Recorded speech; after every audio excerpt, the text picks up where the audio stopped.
हम लोग देखेंगे क्लास 10 जो आपका इतिहास है उसका अध्याय फर्स्ट यानी कि चैप्टर फर्स्ट यूरोप में राष्ट्रवाद का उदय। ठीक है, यूरोप में राष्ट्रवाद का उदय। और हम लोग एक ही वीडियो में पूरा चैप्टर को पढ़ने वाले हैं, पूरा अध्याय एक ही वीडियो में समझेंगे।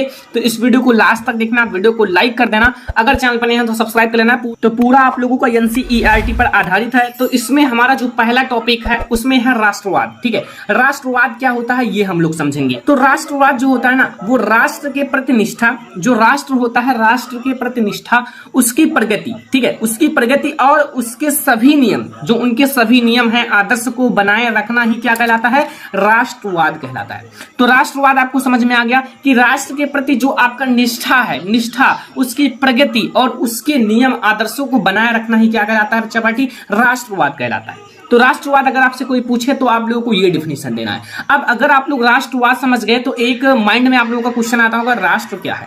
तो अब हम लोग समझेंगे राष्ट्र के बारे में। जो राष्ट्र क्या होता है मैं आपको बताता हूँ अर्नेस्ट रेनर के अनुसार।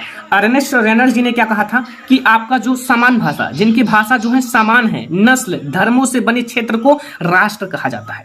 तो राष्ट्र का एक छोटा सा डिफिनेशन है जो कि आप लोगों को बहुत अच्छे से समझ में आ गया होगा। ठीक है, अब हम लोग समझेंगे एक छोटा सा टॉपिक नारीवाद। देखो ये सारी चीजें आपको समझना है। नारीवाद क्या है? तो नारीवाद क्या है, देखो स्त्री पुरुषों, जो स्त्री होते हैं और पुरुष की सामाजिक, आर्थिक एवं राजनीतिक सोच के आधार पर महिलाओं का अधिकार जो होता है नारीवाद कहलाता है।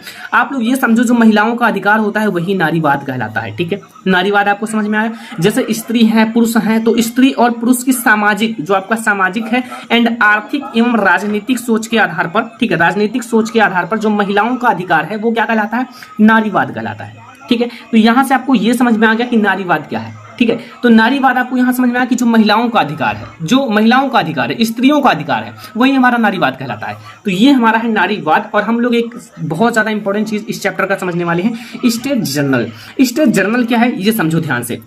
देखो आपका स्टेट जर्नल जो है, स्टेट 1789 के स्टेट जर्नल एक आम सभा थी। मतलब ये जो स्टेट जर्नल है 1789 ईस्वी में एक आम सभा थी, मतलब एक आम सभा थी। एंड जो क्षेत्र के फ्रांसीसी संप्रदायों के संपदाओं का प्रतिनिधित्व करती थी। मतलब ये जो आपके फ्रांसीसी संप्रदाय है के संप्रदायों का क्या करती थी, प्रतिनिधित्व करती थी। बाद में उसका नाम जो है, बाद में उसका नाम नेशनल असेंबली रखा गया। मतलब बाद में इसका नाम क्या रख दिया गया, नेशनल असेंबली रखा गया। ये आपका है एक छोटा सा टॉपिक स्टेट जर्नल। ठीक है, ये आप लोग पूरा आप लोग ध्यान से पढ़ना। अब यहाँ हम लोग समझने वाले हैं जो आप लोगों का बहुत ही ज्यादा इंपॉर्टेंट है, फ्रांसीसी क्रांति और राष्ट्रवाद। देखो फ्रांसीसी क्रांति और राष्ट्रवाद, इन दोनों के बीच में क्या है संबंध। देखो फ्रांसीसी क्रांति और राष्ट्रवाद के बारे में समझो। सबसे पहले आप समझो पॉइंट के द्वारा। ठीक है, देखो फ्रांसीसी क्रांति की शुरुआत कब हुई, 1789 ईस्वी में हुआ। कब हुआ, 1789 ईस्वी में। तो फ्रांसीसी क्रांति की शुरुआत 1789 ईस्वी में हुआ। आप लोग ऐसे लिखना। सेकंड, आप लोग सेकंड नंबर समझो कि फ्रांसीसी क्रांति में जो सभी लोग की मांग थी, जो फ्रांसीसी क्रांति है उसमें जो लोग थे, जो सभा थी, उनकी मांग थी कि राजतंत्र को हटाकर प्रजातंत्र बनाया जाए। मतलब जो राजतंत्र था, राजतंत्र को हटाकर क्या बनाया जाए, प्रजातंत्र बनाया जाए। ये थी फ्रांसीसी लोगों की मांग थी। ठीक है, एंड अगला है यहाँ तीसरा, जो कि फ्रेंच की भाषा को राष्ट्रभाषा घोषित किया जाए। जो फ्रेंच के लोग थे, जो फ्रांस के लोग थे, वो कह रहे थे कि जो फ्रेंच की भाषा है, फ्रेंच की भाषा को क्या घोषित किया जाए, राष्ट्रभाषा घोषित किया जाए। ठीक है, तो ये तीसरा पॉइंट है। चौथा पॉइंट आप लोग समझो कि स्कूल या छात्रों के लिए, जो आपका स्कूल या छात्रों के लिए एक क्लब, मतलब एक क्लब की स्थापना की जाए जिसका नाम जैकोबिन क्लब हो। ठीक है, मतलब अगर एक स्कूल या फिर छात्रों के लिए आप एक क्लब की स्थापना कर दो जिसका नाम क्या हो, जैकोबिन क्लब हो। ठीक है, तो ये हमारा है 4 नंबर पॉइंट। या 5 नंबर पॉइंट समझो कि सभी भार तथा किराया एक व्यवस्था की जाए, सभी भार तथा किराए की एक व्यवस्था की जाए। देखो आप लोग ऐसा नहीं कि आप लोग एक आदमी गरीब हो एक आदमी अमीर हो तो इनके लिए किराया अलग हो और इनके लिए किराया अलग हो, नहीं, सभी की किराया, मतलब सभी भार तथा किराया एक व्यवस्था में की जाए, सभी के लिए एक जैसा होना चाहिए। ठीक है, ये है आपका फ्रांसीसी क्रांति और राष्ट्र का विकास। ठीक है, तो यहां तक आपको समझ में आ गया। अब देखो जो आप लोगों का टॉपिक है सारी एनसीईआरटी पर आधारित है। देखो आपका फ्रांस की क्रांति के प्रमुख कारण, देखो फ्रांस की क्रांति के क्या कारण थे, फ्रांस की क्रांति हुई तो उसके क्या क्या कारण थे वो समझने वाले हैं। तो फ्रांस की क्रांति के कारण क्या है ये समझो आप लोग पॉइंट के द्वारा। पहला देखो अयोग्य शासन। अयोग्य मतलब ऐसा शासन था जिसका कोई योग्य ना हो, जिसकी कोई योग्यता ना हो, अयोग्य शासन था। अब अयोग्य शासन का मतलब समझो, जैसे अयोग्य शासन का मतलब है कि फ्रांस की क्रांति जो है ना, फ्रांस की क्रांति के समय लुई वंश का शासन था। था। जब फ्रांस की क्रांति हुई थी तो उस समय किसका शासन था? लुई वंश का शासन था। देखो ये राजा थे, लुई वंश का शासन था, ठीक है, जो जिद्दी तथा कर्तव्यहीन शासन था, जो कि बहुत जिद्दी था। मतलब ये जो शासन था बहुत ज्यादा जिद्दी था, इनका वंश जो था बहुत ज्यादा जिद्दी था और कर्तव्यहीन, कार्य नहीं करता था, मतलब जनता के प्रति जागरूक नहीं था, जनता के प्रति कार्य नहीं करता था। तो ये और जिद्दी भी था, तो जिद्दी तथा कर्तव्यहीन शासन था और यह सुधारों का पक्षधर नहीं था। मतलब अगर कोई चीज है उसका सुधार नहीं करता था, सुधारों का पक्षधर नहीं था, मतलब सुधार के प्रति जागरूक नहीं था, जनता की बातों को नहीं मानता था, ठीक है, अपनी जिद में ही रहता था। इसलिए इसकी जनता विरोध कर रही थी। इसलिए जो मतलब जनता थी, फ्रांस की जनता थी, इसकी विरोध कर रही थी, मतलब इसका विरोध कर रहे थे कि इनको हटाया जाए और एक नए शासन की स्थापना की जाए, क्योंकि ये ना तो कोई काम करते हैं जनता के प्रति और बहुत ज्यादा जिद्दी था, ठीक है, जो चाहे वो करता था। तो इसलिए जनता इनकी विरोध करती थी कि इनको हटाया जाए, क्योंकि ये एक अयोग्य शासन है, ठीक है। तो ये हमारा पहला कारण है जो कि फ्रांस की क्रांति के कारण है, जो कि फ्रांस की क्रांति मतलब फ्रांस में क्रांति हुई उनके कारण है, क्योंकि इन्हीं सब के कारण फ्रांस में क्रांति हुई थी। अगला पॉइंट समझो आप लोग, मध्यम वर्ग। देखो मध्यम वर्ग में क्या था, देखो वहां जो थी ना मतलब वर्ग बट गए थे, निम्न वर्ग, मध्यम वर्ग और उच्च वर्ग। जैसे अब आप समझो यहाँ क्या है ना, यहाँ पर औद्योगिक क्रांति के होने के कारण, मतलब औद्योगिक क्रांति होने के कारण मध्यम वर्ग का उदय हो गया था। मतलब जब औद्योगिक क्रांति हुई तब किसका उदय हुआ? मध्यम वर्ग का उदय हो गया। अब मध्यम वर्ग का उदय होने के कारण क्या हुआ कि उदय हो गया था जिसमें छोटे उद्योगपति, जो छोटे उद्योगपति जैसे डॉक्टर हैं, वकील हैं, अध्यापक हैं वाले अधिकारी आते थे। मतलब ये पढ़े लिखे लोग थे, अच्छे लोग थे, जो कि मतलब सारी चीजों को समझते थे, ठीक है। तो इसमें कौन आते थे? छोटे उद्योगपति, जैसे डॉक्टर हैं, वकील हैं, अध्यापक हैं, ठीक है, वाले अधिकारी आते थे। और यह वर्ग नवीन विचारों और राष्ट्रीय भावनाओं से ओतप्रोत था। मतलब इसमें जो थे नए नए विचार थे, मतलब ये सारे पढ़े लिखे थे, शिक्षित थे, तो इनके अंदर नई नई विचार आती थी, कैसे हम अपने देश को जागरूक बनाएं, कैसे हम लोग आगे जाएं, ठीक है। तो ये आपका मध्यम वर्ग के अंतर्गत आता था। मध्यम वर्ग का मतलब इसमें आपके डॉक्टर थे, वकील थे, अध्यापक थे और सारे जो अधिकारी थे वो सब आते थे, ये वर्ग था, ठीक है। तो ये आपको दूसरा पॉइंट समझ में आया, क्योंकि आप लोगों को बहुत ही अच्छे से समझ में आ गया होगा। अब अगला पॉइंट यहाँ समझो, तीसरा नंबर पॉइंट यहाँ आप लोग इसी में है, कारण में, आपका फ्रांस की क्रांति के कारण में। देखो आपका तीसरा पॉइंट है आम जनता की दयनीय स्थिति। जो आम जनता थी, लाइक किसान हैं और जो गरीब लोग हैं, उनकी दयनीय स्थिति थी। दयनीय स्थिति का मतलब कि उनकी स्थिति अच्छी नहीं थी। दयनीय का मतलब कि उस पर मतलब बहुत ही ज्यादा गरीब थे, दया योग्य थे। जैसे इस समय जो शासक उच्च वर्ग और आपका कुलीन वर्ग, ठीक है, उच्च वर्ग और यहाँ आप लोग इसे कुलीन वर्ग कर लो, कुलीन वर्ग, ठीक है। उच्च वर्ग जो उच्च वर्ग के लोग थे और कुलीन वर्ग के, जहां विलासिता पूर्व जीवन व्यतीत कर रहा था, जहां अच्छे से जीवन व्यतीत कर रहे थे, ठीक है, विलासिता पूर्ण जीवन व्यतीत कर रहा था, वहीं आम जनता की स्थिति बहुत बड़ी दयनीय थी, बड़ी दयनीय थी। मतलब उनकी स्थिति बहुत दयनीय थी, वो भूख के मारे मर रहे थे और उनका मतलब कोई बात भी नहीं सुनता था। उनकी स्थिति काफी बेकार थी, काफी ज्यादा दयनीय थी, जो आम जनता थी, ठीक है। तो ये आपका है आपका तीसरा कारण, जो कि फ्रांस में क्रांति होने का कारण है। मतलब फ्रांस में क्रांति इन्हीं सबके कारण हुआ था। ओके, अगला है चौथा नंबर आपका स्वतंत्रता पर प्रतिबंध। स्वतंत्रता पर प्रतिबंध समझ लो, स्वतंत्रता। इस समय फ्रांसीसी सरकार, जो इस समय फ्रांसीसी सरकार ने लोगों की स्वतंत्रता पर कई प्रकार के प्रतिबंध लगा रखे थे। मतलब जो फ्रांसीसी सरकार थी वो इस समय क्या किया था कि स्वतंत्रता, मतलब एक व्यक्ति अलग अलग टहल भी नहीं सकता था, क्योंकि उसके स्वतंत्रता पर कई प्रकार के प्रतिबंध लगा दिए गए थे। मतलब उस पर प्रतिबंध लगा दिए, जहां तक कि उनके धार्मिक विश्वासों पर भी प्रतिबंध लगे हुए थे।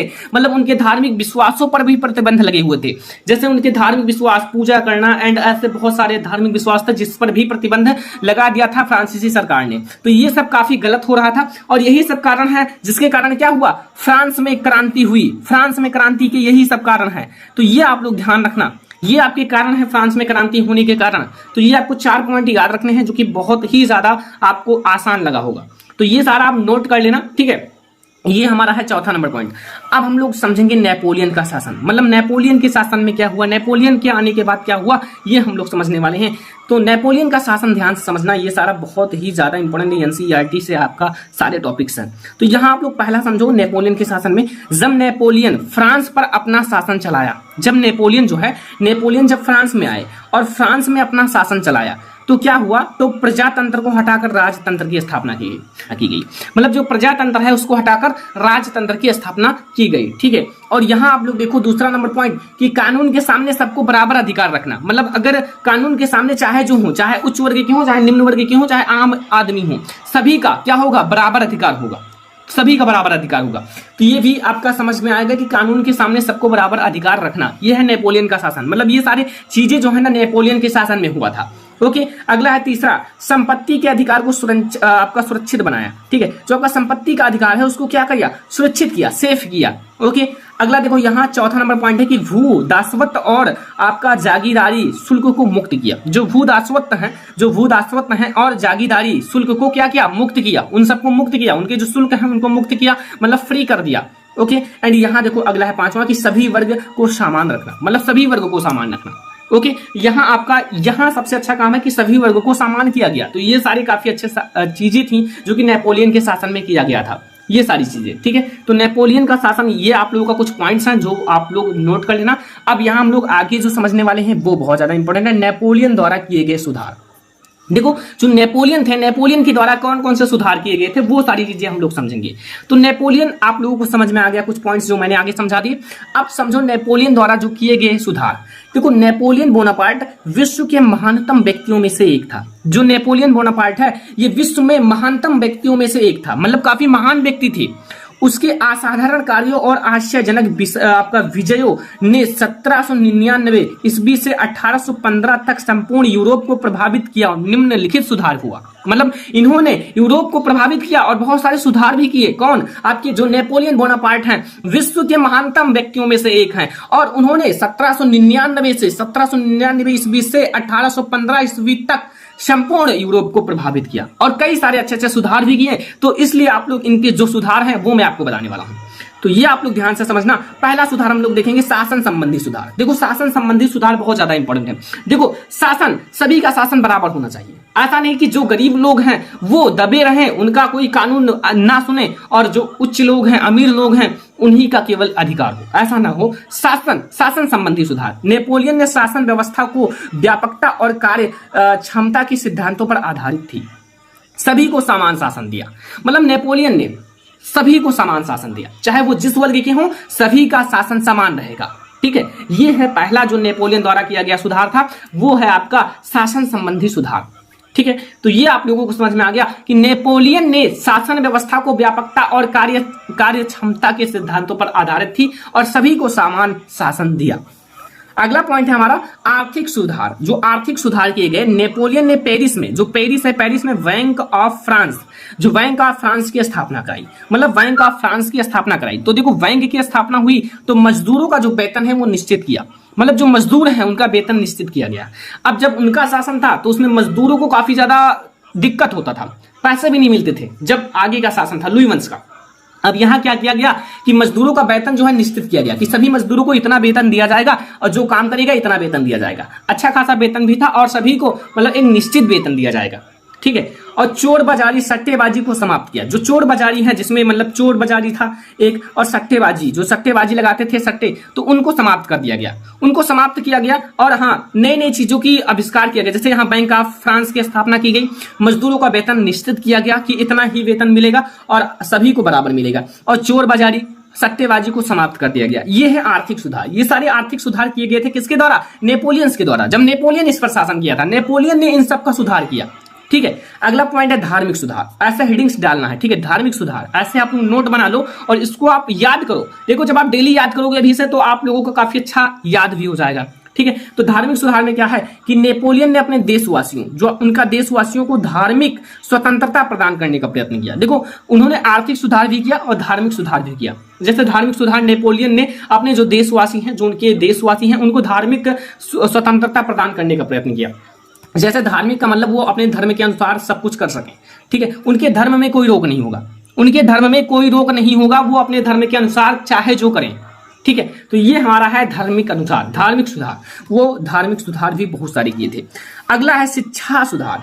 शिक्षा जो आपका है, शिक्षा संबंधी सुधार। देखो शिक्षा संबंधी सुधार में क्या है, देखो यहां ध्यान से समझना शिक्षा संबंधी सुधार में कि नेपोलियन ने शिक्षा के क्षेत्र, जो शिक्षा के क्षेत्र में महत्वपूर्ण सुधार किए। जो नेपोलियन है, नेपोलियन ने शिक्षा के क्षेत्र में भी बहुत ही महत्वपूर्ण सुधार किए। उसने फ्रांस में राष्ट्रीय शिक्षा की नींव डाली। जो फ्रांस है उसमें क्या किया, राष्ट्रीय शिक्षा की नींव डाली। ठीक है, ये ध्यान से समझना है, राष्ट्रीय शिक्षा की नींव डाली और पेरिस में एक विश्वविद्यालय की स्थापना की। और पेरिस में एक विश्वविद्यालय की स्थापना की जहां से विद्यार्थी पढ़ सके, जिनकी पढ़ने की इच्छा है वो पढ़ सके। पहले ऐसा नहीं था, लेकिन जब नेपोलियन का शासन हुआ तो विश्वविद्यालय की स्थापना की गई और फ्रांस में राष्ट्रीय शिक्षा की नींव डाली गई और पेरिस में क्या किया गया, विश्वविद्यालय की स्थापना की गई। ये आप लोगों का है नेपोलियन के द्वारा जो किए गए सुधार, काफी अच्छे अच्छे सुधार किए गए थे जो कि मैंने आपको समझा दिया। अब हम लोग समझेंगे मारियन तथा जर्मेनिया कौन था। ये आप लोगों का इंपॉर्टेंट टॉपिक है एनसीईआरटी का। तो मारियन तथा जर्मेनिया, देखो हम दोनों के बारे में समझेंगे। देखो सबसे पहले हम लोग समझेंगे मारियन के बारे में। देखो मारियन जो थी यह लोकप्रिय नाम है। मारियन जो है एक लोकप्रिय नाम है, ठीक है, ये आपको समझ में आया। अतः फ्रांस ने अपने स्वतंत्रता के नारी प्रतीक को यही नाम दिया। जो फ्रांस है, फ्रांस ने अपने स्वतंत्रता के नारी प्रतीक को क्या नाम दिया था, मारियन नाम दिया था। यही नाम दिया, जो उनकी नारी प्रतीक थी उसको यही नाम दिया।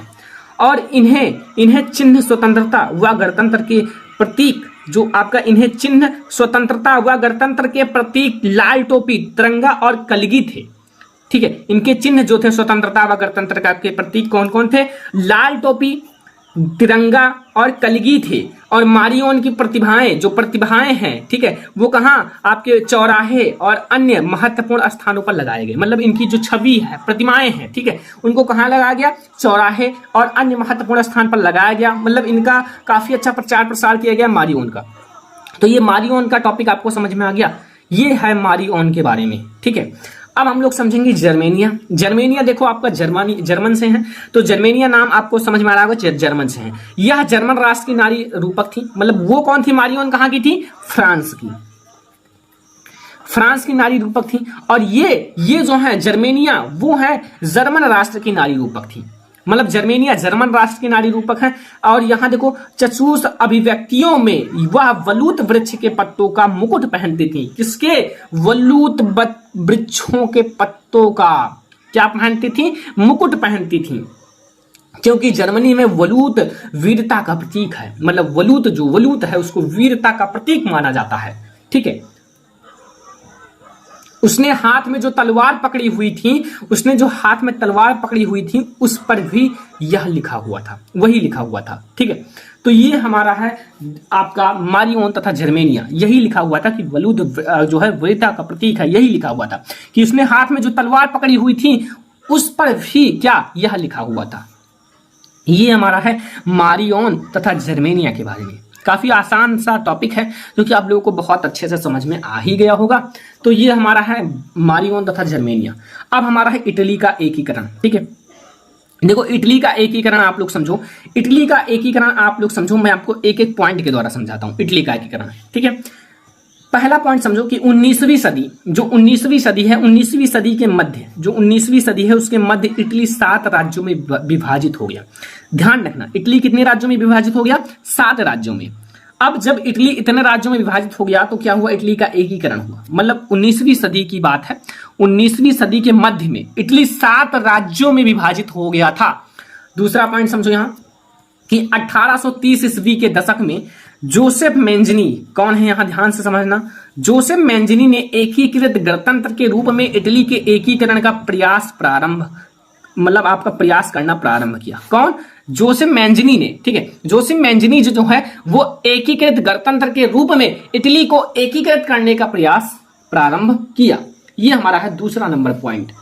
तीसरा नंबर पॉइंट जो है हमारा इटली के एकीकरण में, यहां समझो कि 1859 ईस्वी में सार्डिनिया पीडमार्ट, कौन है, सार्डिनिया एंड पीडमार्ट ने ऑस्ट्रिया को पराजित किया। किसको पराजित किया, ऑस्ट्रिया को पराजित किया। कब, 1859 ईस्वी में सार्डिनिया पीडमार्ट ने ऑस्ट्रिया को पराजित किया। और इस युद्ध में जूसेफी गैरिबाल्डी के नेतृत्व में अनेक सैनिकों ने भी भाग लिया, ठीक है। किसके नेतृत्व में, जूसेफी गैरिबाल्डी के नेतृत्व में अनेक सैनिकों ने भाग लिया। तो यहां आपको यह समझ में आया पॉइंट। और यहां आप लोग समझो चौथा नंबर पॉइंट की 1861 ईस्वी में विक्टर इमैनुअल द्वितीय को एकीकृत इटली का राजा घोषित किया गया और 1870 ईस्वी में यह एकीकरण पूर्ण हो गया। मतलब 1870 ईस्वी में यह एकीकरण पूर्ण हुआ था और किसको बनाया गया, इटली का विक्टर इमैनुअल द्वितीय को एकीकृत इटली का राजा घोषित किया गया था। तो ये हमारा एक छोटा सा टॉपिक था, ठीक है, इटली का एकीकरण, जो कि आपको पॉइंट के द्वारा काफी अच्छे से समझ में आ गया होगा, ठीक है। अब हम लोग एक छोटा सा टॉपिक देखने वाले हैं, बिस्मार्क। देखो बिस्मार्क कौन था, ये ध्यान से समझना। बिस्मार्क एक महान कूटनीतिज्ञ था। कौन था? एक महान कूटनीतिज्ञ था। उसकी सबसे बड़ी उपलब्धि जो है जर्मनी का एकीकरण था। मतलब जर्मनी का एकीकरण। अभी हमने पहले पढ़ा इटली का एकीकरण, तो अब हम लोग पढ़ने वाले हैं जर्मनी का एकीकरण। लेकिन आप लोगों को यहाँ छोटा सा मैंने बता दिया बिस्मार्क के बारे में, ये आप लोग ध्यान रखना, याद रखना, ठीक है। अब हमारा टॉपिक है जर्मनी का एकीकरण। जर्मनी का एकीकरण आप लोग ध्यान से समझना। देखो जर्मनी का एकीकरण जो है वो आप लोग ध्यान से समझो। तो देखो राष्ट्रवादी भावनाएं हैं मध्यवर्गीय जर्मन के लोगों में काफी ज्यादा व्याप्त थी।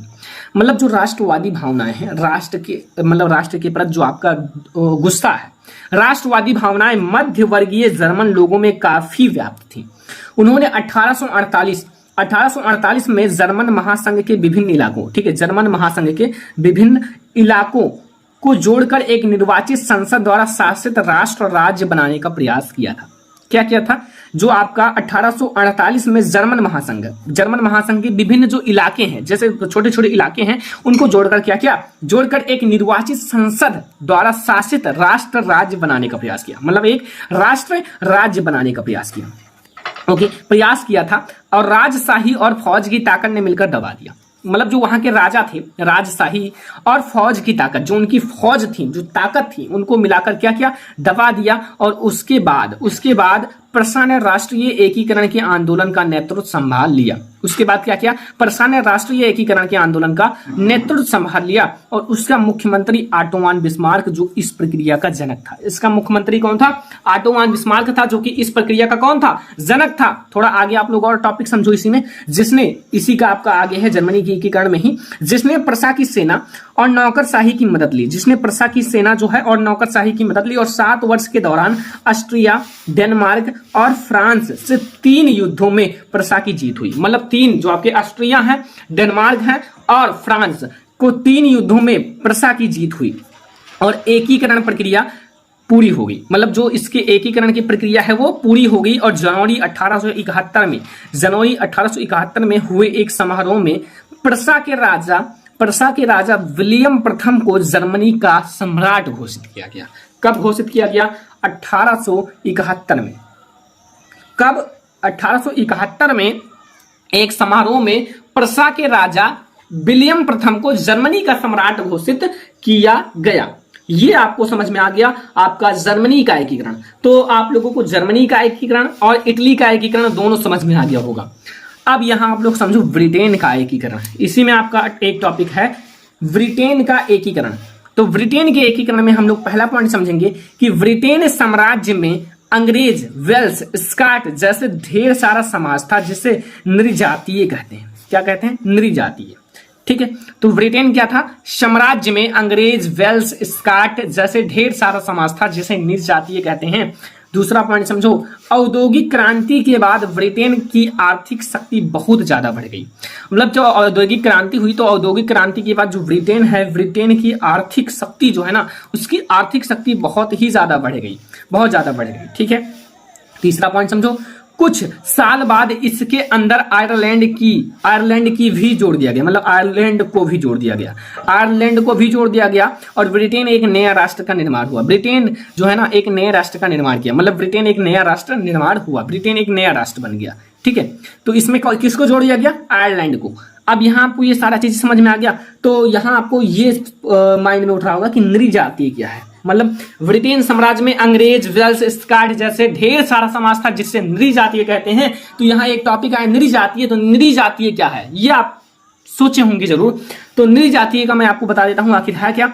तो नृजातीय एक साझा नस्ली, जनजातीय या सांस्कृतिक उद्गम अथवा पृष्ठभूमि जिसे कोई समुदाय अपनी पहचान मानता है, वो उसकी पहचान हो तो उसे हम लोग क्या कहते हैं? नृजातीय कहते हैं। ये हमारा हो गया नृजातीय।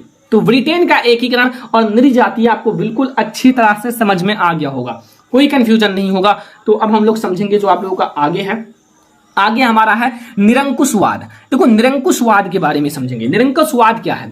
तो निरंकुशवाद आप लोग समझो, एक ऐसी सरकार जो निरंकुशवाद है, एक ऐसी सरकार या शासन व्यवस्था। जैसे एक सरकार होती है, अब सरकार के द्वारा ही शासन चलाया जाता है। देखो सरकार जैसी होगी वैसे उनके मतलब सरकार के द्वारा ही शासन चलाया जाता है। अब सरकार जैसा होगा, जितना अच्छा होगा उतना ही अच्छा उसका देश होगा, क्योंकि वही पूरा देश संभालता है। तो यहां वही कहा गया है, एक ऐसी सरकार या फिर शासन व्यवस्था जिसका सत्ता पर किसी प्रकार का कोई अंकुश नहीं होता। जो सत्ता है, सत्ता पर किसी भी प्रकार का कोई अंकुश नहीं होता, ऐसी सरकार जनता के अनुकूल कार्य करती है और यह अत्यंत सैन्य बल पर आधारित और दमनकारी सरकारें होती हैं। ठीक है, तो आपको निरंकुशवाद समझ में आ गया कि एक ऐसी सरकार या फिर शासन व्यवस्था जिसका सत्ता पर किसी भी प्रकार का कोई अंकुश नहीं होता, ऐसी सरकार जनता के अनुकूल कार्य नहीं करती, जनता जो चाहे उस पर कार्य नहीं करती और ये अत्यंत सैन्य बल पर आधारित और दमनकारी सरकारें होती हैं। ये होता है निरंकुशवाद। ठीक है, ये आपको समझ में आ गया। तो अब हम लोग देखेंगे आगे, जो हमारा अगला टॉपिक है वो है वल्कन प्रदेशों में राष्ट्रवादी तनाव क्यों पनपा। ये आप लोगों का है कि वल्कन जो वाल्कन प्रदेश है, जो आपका वाल्कन प्रदेश है में राष्ट्रवादी तनाव क्यों पनपा, ये आपका टॉपिक है। तो सबसे पहले आप समझो कि 1871 ईस्वी के बाद यूरोप में बल्कन क्षेत्र, जो वाल्कन क्षेत्र है, गंभीर राष्ट्रवादी तनाव का क्षेत्र बन गया।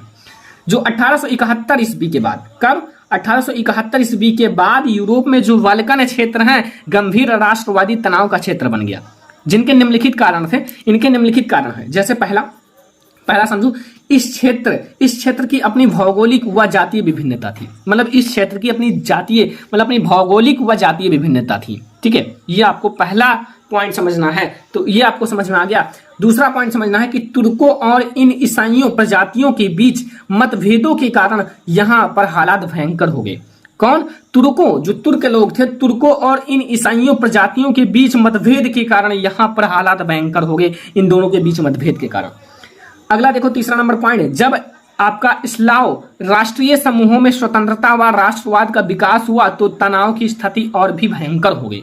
तो जो तनाव की स्थिति है वो और भी ज्यादा भयंकर हो गई। ठीक है, यहां आपका है चौथा नंबर पॉइंट, इस कारण इन राज्यों में आपसी प्रतिस्पर्धा और हथियारों की आपका होड़ लग गई और इसने स्थिति को और भयंकर या फिर गंभीर बना दिया। ये हमारा है वल्कन प्रदेशों में राष्ट्रवादी तनाव क्यों पनपा।